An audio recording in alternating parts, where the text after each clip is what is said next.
La Universidad Autónoma del Estado de Hidalgo, su patronato universitario, a través de la División de Extensión de la Cultura, le dan la más cordial bienvenida a la 34ª edición de la Feria Universitaria del Libro 2021, en su modalidad virtual.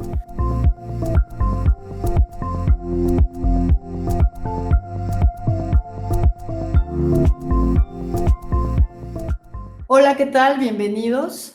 Yo soy Sofía Grivas y hoy voy a platicar con Brenda Ríos sobre su libro Raras. ¿Cómo estás, Brenda?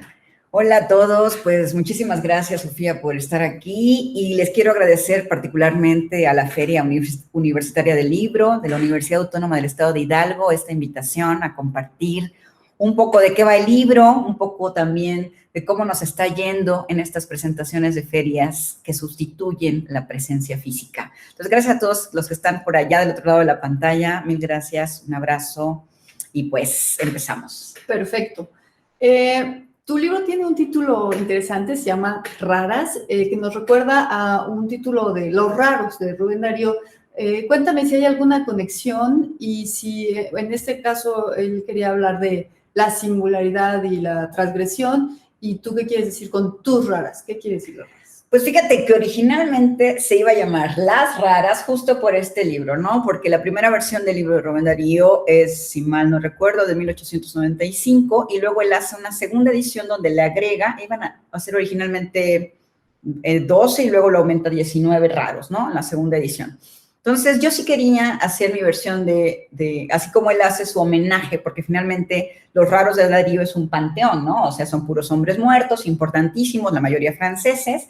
Entonces, yo quería hacer un panteón que no fuera de gente de preferencia, por supuesto que también aquí hay señoras que ya pasaron a mejor vida, eso no lo sabemos, ¿no? Mejor o peor, pero sí quería yo que también hubiera mujeres contemporáneas, algunas son más jóvenes que yo, difícil, ¿no? Pero hay más jóvenes que yo, y eso quería, ¿no? Yo quería hacer mi propio catálogo, mi propio mosaico de, no te voy a decir las autoras que me marcaron, porque hay unas más importantes que otras, hay unas que me han acompañado muchos años, ¿no? Como si fueran amistades larguísimas, y hay otras que acabo de conocer y de repente pues me hicieron ahí como un clic en la cabeza. Yo dije, quiero hablar de ella en particular, ¿no? Tampoco significa que me voy a obsesionar los siguientes 10 años, pero sí quería tenerlas presente, sobre todo para seguir pensando muchísimos otros temas que se vinculan al libro, ¿no? Además de la rareza.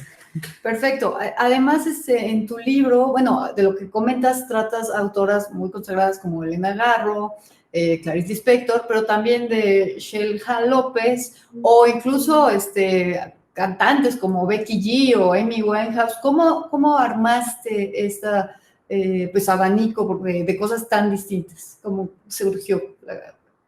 Pues mira, cuando surgió la idea con Paula Morán, que es la exeditora de Turner y que editó el libro, ella fue la que me dio, digamos, la cuerda libre, ¿no? Haz lo que se te ocurra, pero yo al principio estaba en un corsé muy clásico de puras escritoras, por ejemplo. Y después dije, no, pero yo también quiero hablar, por ejemplo, hay un ensayo que bordea un poco el arte plástico y hablo de Georgia O'Keeffe, ¿no? Y luego, ¿por qué no hablar de Amy Winehouse? Yo estaba, y ahí lo cuento porque algunos de los textos que son más que ensayo, algunos se acercan un poco a la crónica. Yo estaba en Brasil cuando sucede se anuncia la muerte de Amy Winehouse en la radio, y la mujer del hostal donde yo estaba, digo, eso solo tiene importancia porque estoy a las 3 de la mañana y veo a una mujer planchando los manteles del hostal y está hecha lágrimas, ¿no? Y yo le dije, pero qué, pues yo pensé que tenía un problema personal. Le dije, ¿qué tienes? Es que acaba de morir Amy Winehouse. Wow. Y en todos lados yo iba a la calle y veía en las pantallas sobre, ya sabes, esta historia trágica de una mujer vinculada principalmente a los excesos, ¿no? Entonces también es un poco el juicio moral de, claro, se lo estaba buscando, ella sabía, el alcohólico o el drogadicto es una especie de suicida en potencia. Entonces me dio por ahí pensarle, porque yo hice este ensayo de Amy Winehouse a varios años de su muerte, ¿no? Entonces también va un poco por ahí, así como de, bueno, vamos a pensar quién más, ¿no? Y sí, en efecto, jugar un poco con esta figura de creadora, ¿no?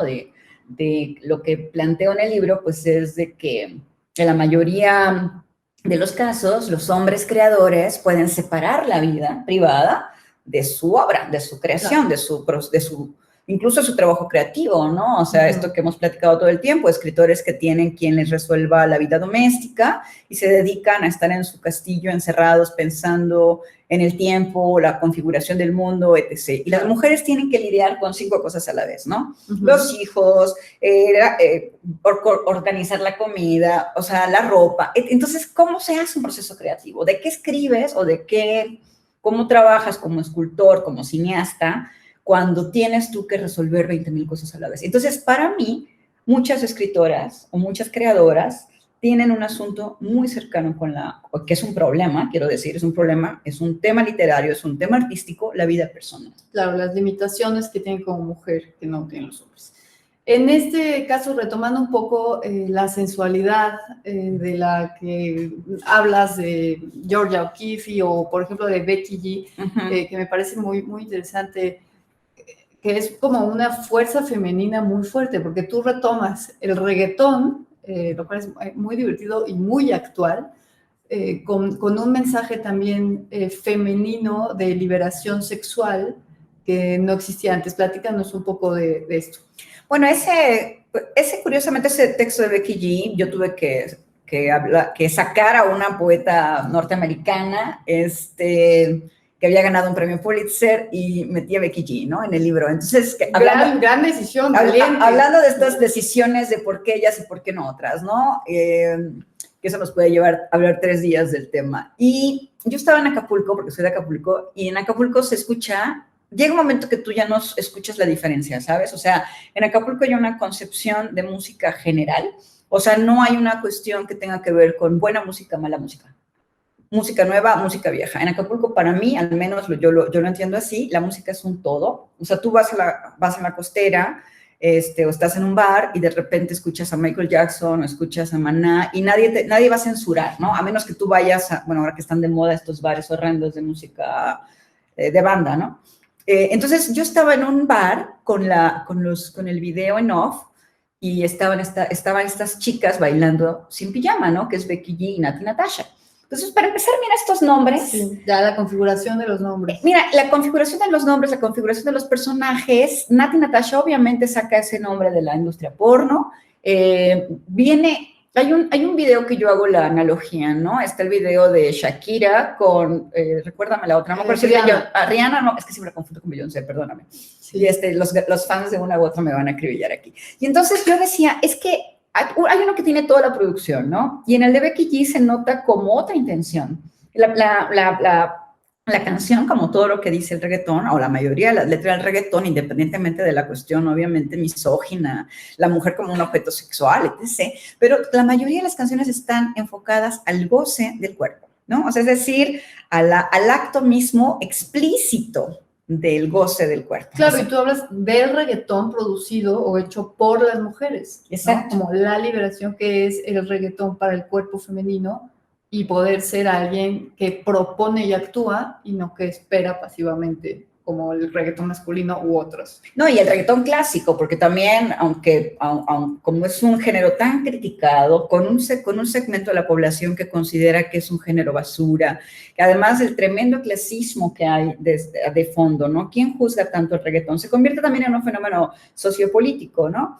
Pero yo lo que digo ahí sobre Becky G es que ella toma la iniciativa, está tomando un papel clásico, que es la chica que baila con poca ropa alrededor del cantante, lo convierte en la ejecutante sexual, ¿no? O sea, la mujer que va y busca ella la actividad sexual y que además va a buscar algo que sea momentáneo, sin compromiso, que también es darle un poco la vuelta a esta idea del amor romántico o posmoderno, como queramos llamarle, ¿no? Que justamente ese ensayo a mí me gustó mucho porque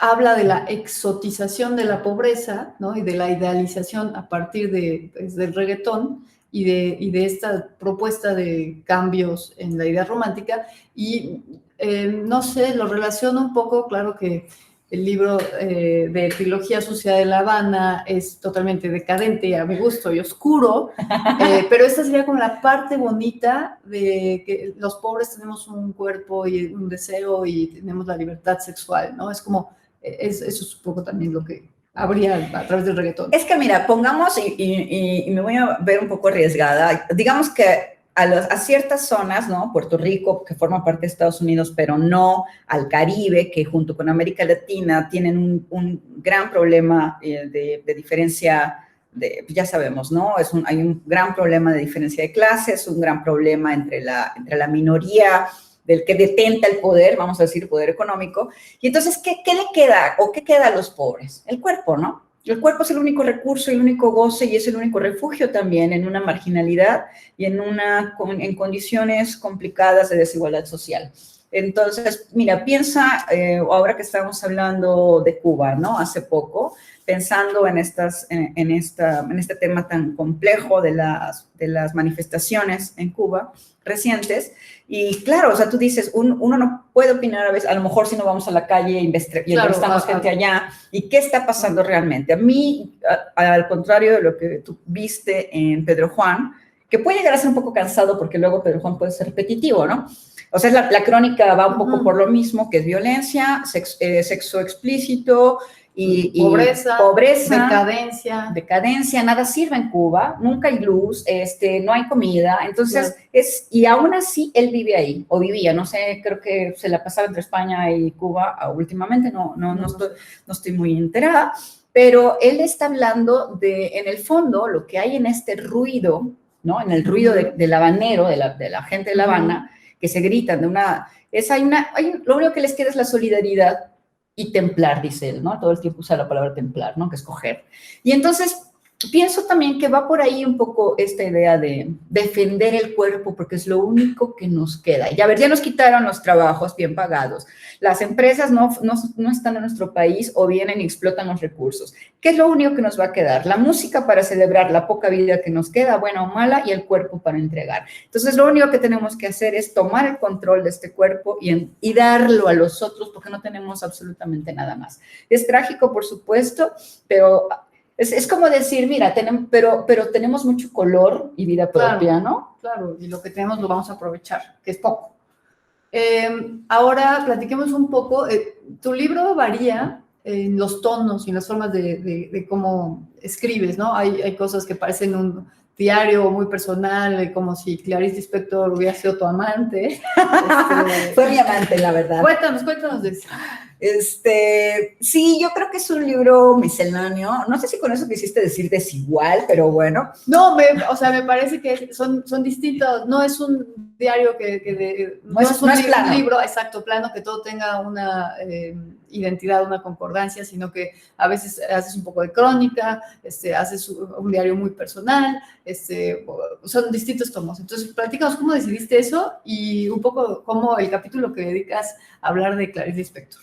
Fíjate que... Y lo personal que es para ti, Clarice Lispector. Claro, porque hay dos autoras que son que son personales ahí, porque yo hice una tesis sobre Clarice Lispector y tengo una tesis trunca sobre Inés Arredondo, que también está ahí, ¿no?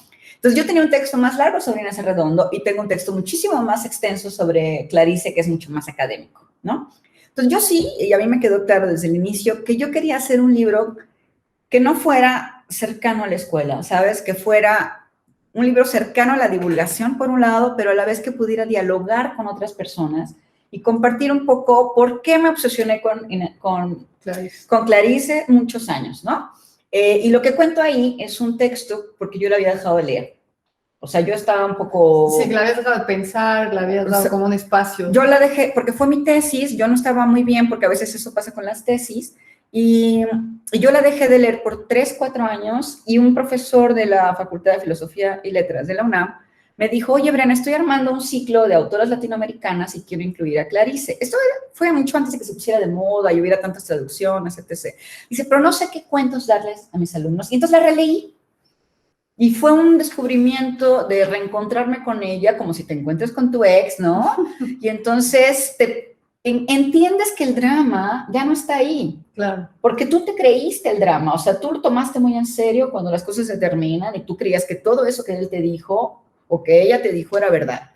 Pero con una releída, con un poco de Y entonces distancia. tomas distancia, te pasan cosas, a ella o al ex le pasan cosas, se vuelven a ver y tú dices, ya entendí por dónde iba la cosa, entendí por qué no funcionó, entendí por qué sí funcionó. Entonces, hablo un poco quizá es ahora que lo pienso, es una experiencia de sobrelectura, ¿no? O sea, es decir, cuento por qué la literatura forma parte de mi vida, pero a la vez cómo también esa literatura transforma mis otras decisiones, ¿no? O sea, haber dejado la tesis, dejé una tesis trunca, que continué. Entonces, también por eso hay dos textos que son cartas, si los viste, ¿no? O sea, hay dos textos que son cartas, y yo tenía una columna que iba a empezar en Periódico de Poesía, que al final no se armó, pero yo tenía una columna con una amiga en Argentina y empezamos el pretexto era hablar de poesía, ella en su país y yo del mío, pero hacerlo de otra manera. Entonces nos escribíamos cartas. Quise incluir esas dos cartas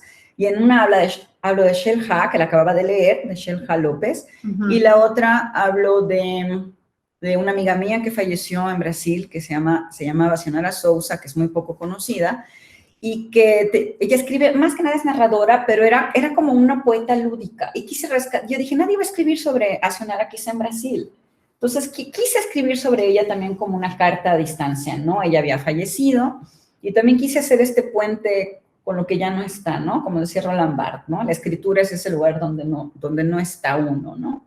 Entonces, es por eso la elección también de esos tonos que tú marcaste muy bien.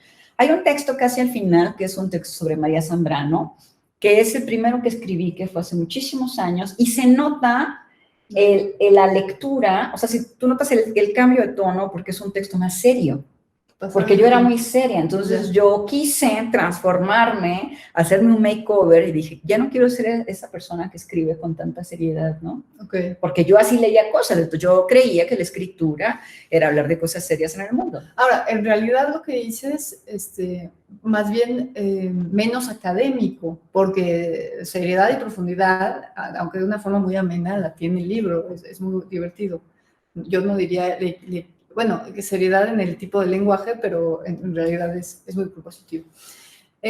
Ahora te preguntaría de tus influencias justamente de literatura en portugués, brasileñas y eso, y si tú dirías que eso tiene que ver puntualmente con lo que escribiste aquí, más allá de la selección que hiciste. Pues esa es una muy buena pregunta. Mira, yo en realidad llegué a hacer un proyecto de tesis de maestría que era muy ambicioso, ¿no? Que era la literatura de la violencia en 4 países de América Latina. Entonces iba yo a investigar, estaba leyendo en ese momento colombianos, entonces me acuerdo que iba a ser Colombia, Cuba, México y Venezuela, ¿no? Y entonces llegué con mi maestra de ese entonces en la FAC, y me dijo, lo que usted, porque sí me hablaba de usted, lo que usted quiere hacer es el trabajo de un departamento de investigación con 10 becarios. Entonces, aproveché que mi maestro Romeo Tello, pues nos incluía, porque antes no se estudiaba literatura brasileña en ningún lado, y algunas facultades que veían literatura iberoamericana o literatura latinoamericana, pues algunos profesores la incluían en la currícula, ¿no? Uh-huh. Y ahí fue donde mi maestro Romeo nos puso a leer a brasileños, ¿no? O sea, yo me acuerdo que conseguí las primeras traducciones en la calle, o sea, conseguí en librerías de viejo a un libro precioso de Guimarães Rosa, o sea, y de repente leímos a Guimarães, leímos a Machado de Asís, leímos a Rachel de Queiroz, a Graciliano Ramos, entonces, todo un panorama de histórico desde el 19, y ya después uno se sigue, ¿no? Para eso son las clases, o sea, no para quedarte ahí, sino para seguir lectura. Y yo cambié mi tesis ambiciosísimo, y la cambié y hice la tesis sobre Clarice, ¿no? Por ahí viene ese capítulo con Clarice. Ese capítulo con Clarice. Y luego, ¿qué más? Tengo por ahí unas traducciones de Machado que yo hice porque después me dio por estudiar portugués. Una cosa lleva a la otra, ¿no? Claro. Entonces, supongo que los obsesionados con Goethe van a estudiar alemán, ¿no? Claro, hay un instituto que se llama Goethe. Sí. Y entonces, pues, yo estudié portugués y además a mí me costó muchísimo trabajo y además yo tenía beca, lo cual era doble vergüenza, lo admito, porque tenía beca y estudiaba portugués y el francés que no pude estudiar nunca, se me estorbaba para aprender el portugués, ¿no? Porque como son lenguas afines. Sí, cuando empiezas a aprender un idioma, si tienes antecedentes de otro, se mete. Así es. Se mete totalmente. Entonces, yo no estudié, o sea, no sé hablar francés para nada, estudié un año, hace un año que tiré a la basura, y entonces eso me sirvió para estorbarme, ¿no? Se metía en mi camino. Y yo sacaba, por más que estudiaba como loca, sacaba 8, y me daba muchísima vergüenza, porque yo tenía beca y mis compañeros no. Entonces, una becada con 8, ¿me entiendes? Bueno, sí. Entonces, esa es un poco la historia de este libro, que además está vinculado, como ustedes pueden ver, a la educación pública. Soy ¿cómo se llama? Soy un resultado de la educación pública y de las becas para estudiar en este país. Perfecto. Ahora quiero regresar un poco a esta capacidad de hablar de muchos temas en uno. Y regresando a Amy Winehouse, hablas mucho de su figura, menos que de sus letras. ¿Qué tan importante para ti, o sea, es su música o nada más te llamó la atención este fenómeno que viviste con su muerte y eso es realmente lo que es para ti importante de ella? Y, por ejemplo, ¿qué opinas de que a Bob Dylan le dieron el Nobel de Literatura? Decisión polémica, por unos aplaudidos, por otros no tanto, hace unos años. Pues mira, respecto a Amy, yo creo que me faltó, ahí sí el texto me quedó corto, me faltó hablar en efecto de la letra. Sí me fui, sabes que luego cuando uno escribe se va por un lado que no se espera, ¿no? Y yo me fui mucho por la figura de... El personaje público. Sobre todo acababa de ver el documental, ¿no? Y entonces en el documental pues obviamente hay 2 villanos y entonces no puedo evitar hablar de los cuentos de hadas, ¿no? Finalmente es una mujer que tenía todo en el sentido de lo que el público considera que es todo, o sea, tenía la fama, el dinero, tenía todo y no estaba bien, ¿no? Entonces me concentro un poco en eso, de lo que la gente esperaría de un rockstar, ¿no?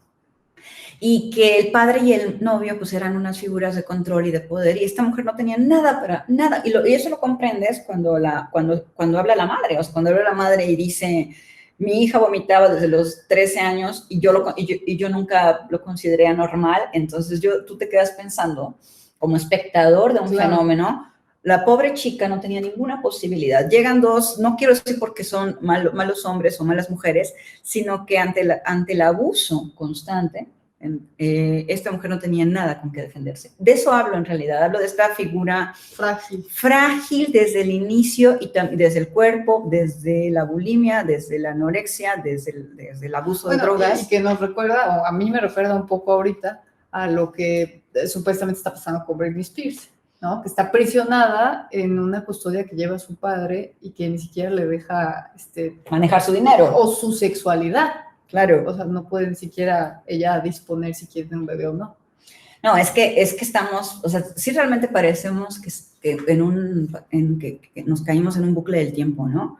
O sea, tú sabes que hasta principios del siglo XIX las mujeres en Inglaterra no podían ser dueñas de su dinero, aunque, ¿me entiendes? O sea, no había este concepto que tenemos de una mujer con su patrimonio. Una mujer de clase media en Inglaterra podía, y eso lo sabemos gracias a la literatura y no solo a los documentos jurídicos, podía ejercer su patrimonio siempre y cuando tuviera un hombre, hermano, papá o marido que lo administrara. Y bueno, o sea, estamos en el 2021 y apenas el año pasado las azafatas para los países árabes tenían que ser solteras. Para ser azafata tienes que ser soltera, te tenía que dar un permiso o tu padre o un hombre.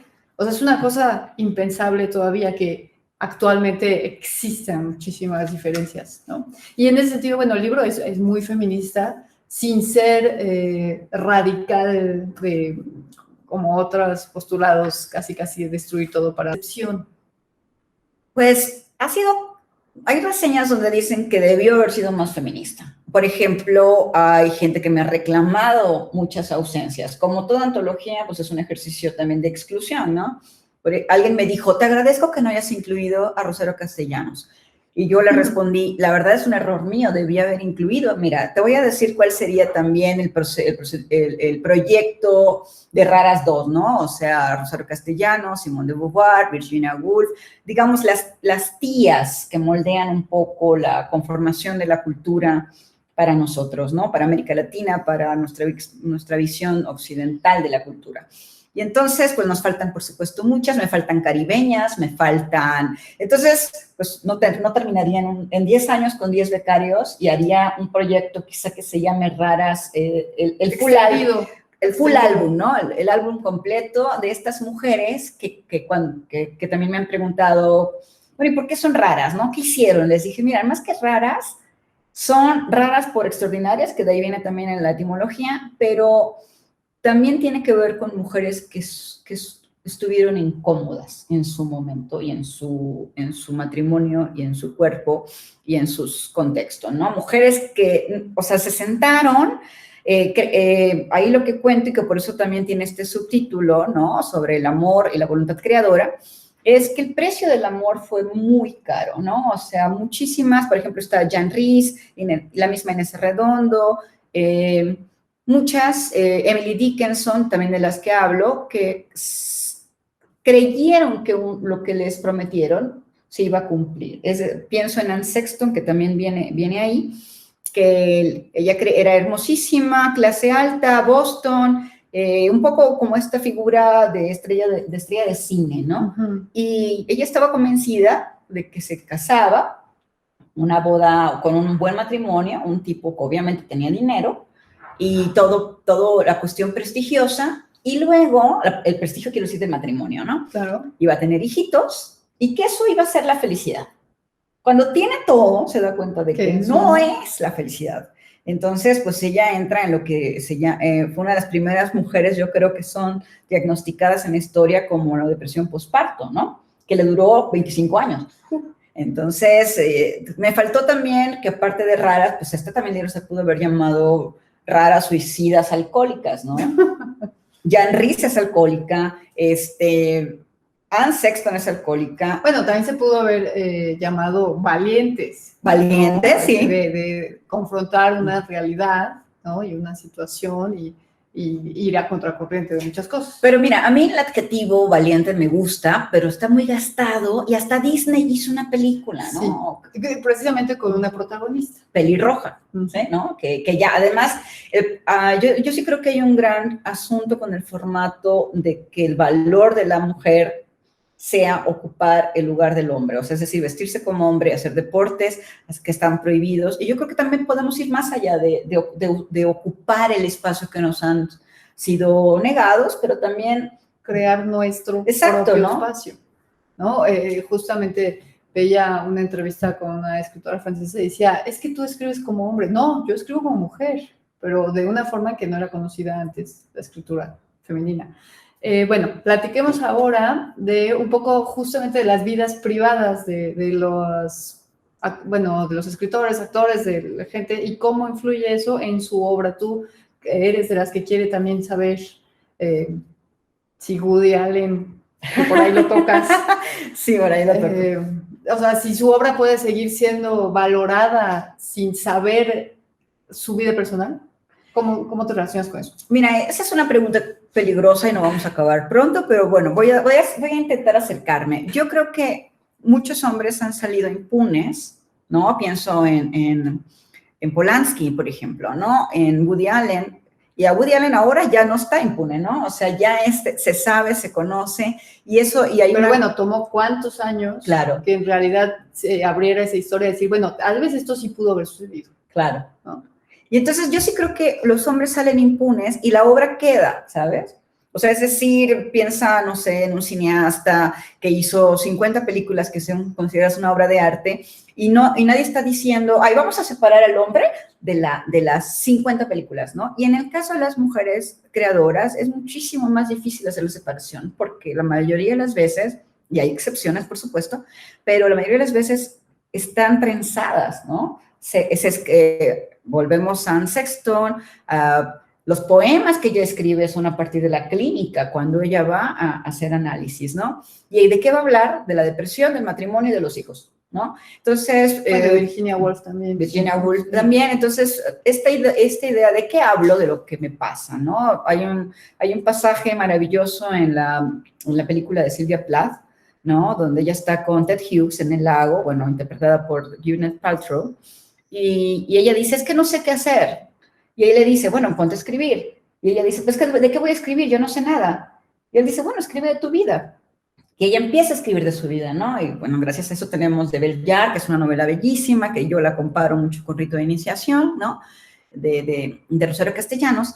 Y pues sí, tiene que ver mucho cómo separa una mujer su... Ay, voy a ser de 9 a 5 una artista.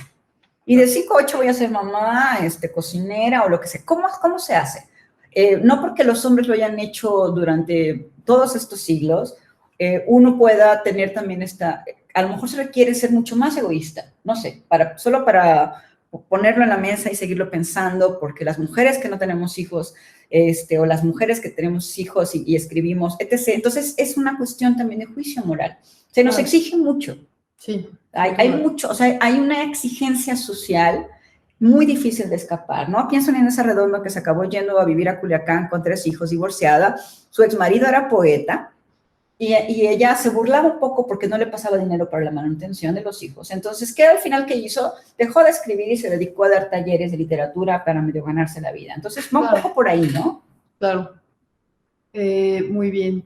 A ver. Podemos hacer raritos también. Bueno, esa es una propuesta también muy interesante, ¿no? Raras, la versión masculina de raras o la versión pues transexual también, ¿no? De abrir esto. Lo no binario. Exacto, lo no binario. Y justo regresando pues a esta ola feminista que desde hace 1 año y medio, 2 ha golpeado el mundo completo, ¿tú consideras que el mundo literario también ha sido abierto a otra forma de escritura para las mujeres? Pues, mira, ya ves que se ha escrito muchísimo ahora sobre el nuevo boom latinoamericano, ¿no? Que viene desde las mujeres, ¿no? Hay muchas autoras, hay muchísimos nombres, está desde Fernanda Melchor, Mariana Enríquez, María Fernanda Ampuero, ¿no? Todas estas mujeres, Valeria Luiselli, por supuesto, que además están siendo un hit de ventas, ¿no?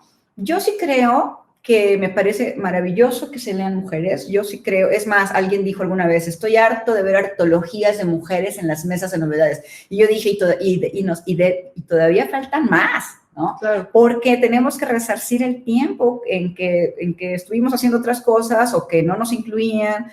O sea, tan solo, mira, yo que me dedico al ensayo, tan solo hasta hace poco, hasta yo creo que de unos 10 años para acá, la mayoría de las antologías de ensayos incluían 2 mujeres y 15 hombres. Estamos hablando de una antología incluyente, ¿no? Claro. Entonces, yo sí creo que entre más diversidad tengas, no sé, ya no hablo yo de homosexuales, transexuales, asexuales, ¿no? Pansexuales, como quiera, poliamorosos, lo que sea, gente que ama las mesas particularmente. Entonces, que estén incluidos, mayor visión del mundo vamos a tener, ¿no? Claro. Lucrecia Martel, que es una directora de cine argentina que yo admiro mucho, comprendo poco, pero admiro mucho. Ella misma dijo alguna vez en una entrevista, dice, tenemos que hacer un cine que no sea solo el cine de la clase media blanca, ¿no? Entonces, llévate eso a otro lado, o sea, es decir, tiene que haber literatura hecha por oaxaqueños, por guatemaltecos, por gente que viene de otros estratos sociales. ¿Por qué? Porque si no vamos a acabar leyendo el mismo relato de la chica blanca que fue a universidad privada, estudió fuera de México o fuera de su país de origen, tuvo la fortuna de estudiar en una universidad de la Ivy League y luego se dedica a escribir, becada por el Estado, o la beca del marido, o sin beca, y entonces es la única visión que vamos a tener. Claro. Y en el fondo lo que te puedo decir es que yo leo muchas autoras contemporáneas y a mí me parece que en efecto sí hay un cambio de tuerca en el formato mismo de escritura, pero también hay una idea de provocación, que estamos todavía en esto de voy a demostrar, ¿no? Voy a demostrar que sí puedo, voy a demostrar que tengo con qué. Yo creo que una vez que superemos esa parte, vamos a estar hablando de una literatura superior. Distinto, muy bien. Pues no sé cómo vamos de tiempo, creo que ya. Pues yo creo que ya. Está terminando. Muchísimas gracias a todos. Pues este es el libro. Próximamente hablaré exclusivamente de hombres, quizá, para pensar de otra manera, porque llevo muchísimo tiempo escribiendo de mujeres. Muchísimas gracias a todos. Gracias, Sofía. No, gracias a ti. No se pierdan el libro, que está muy bueno, muy divertido y muy...